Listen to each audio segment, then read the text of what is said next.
Every year, people arrive at the airport thinking they did everything right. Passport, boarding pass, early to the gate, and somehow they still don't get on the plane. All because of one thing they never thought to check. Mistake 1. Your passport is damaged. Quick question. When was the last time you actually looked at your passport? Not, is it expired? I mean, really looked at it.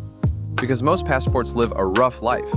Stuffed into backpacks, forgotten in jacket pockets, surviving beach trips and washing machines, and the bottom of a bag that hasn't been cleaned since 2019. And here's the thing, nobody tells you. It doesn't have to be expired to cause problems. It just has to look wrong to the person standing between you and your gate. Carly Baker was a newlywed from Philadelphia. She and her husband had saved for 2 years for their honeymoon to Greece. They arrived at the airport with packed bags, ready to go, when a U.S. Airways manager examined her passport and flagged it as damaged, reportedly due to frayed binding threads, separated pages, and possible water damage. The couple had to delay their honeymoon by several days and spent more than $2,000 on a replacement passport and rebooking costs. 2 years of saving, thousands lost over a passport deemed too damaged to travel. The U.S. Department of State does note that significantly damaged passports may not be accepted, but decisions are ultimately made case by case, which means it comes down to interpretation at the counter. Check your passport right now. Not tonight, now. Mistake 2. Thinking the time on your boarding pass means you have time. Your ticket says 9 o'clock. So naturally you think, nice, I'll get there around 8:50, grab a coffee, maybe emotionally prepare for whatever middle seat is waiting for me. Meanwhile, boarding started 25 minutes ago. The gate agent is doing that thing where they check their watch and glance at the door, and the plane is fully in the "why are we still waiting for this one person" phase. Here's what most travelers don't realize.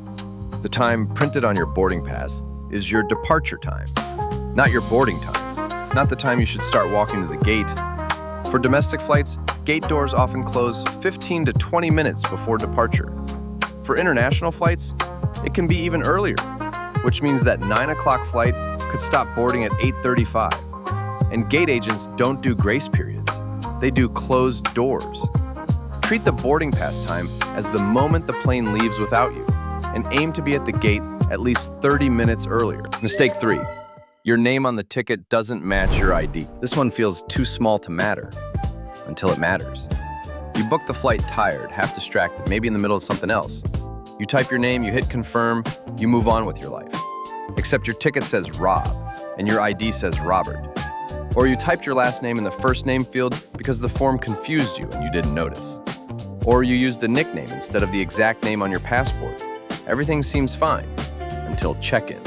Small differences sometimes aren't a problem on domestic flights, but bigger mistakes, nicknames, or incorrect passport names can absolutely create issues, especially on international flights, where airlines are usually much stricter.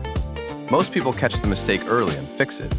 Some don't, and that's when a simple typo turns into phone calls, change fees, delays, or in some cases, missed flights.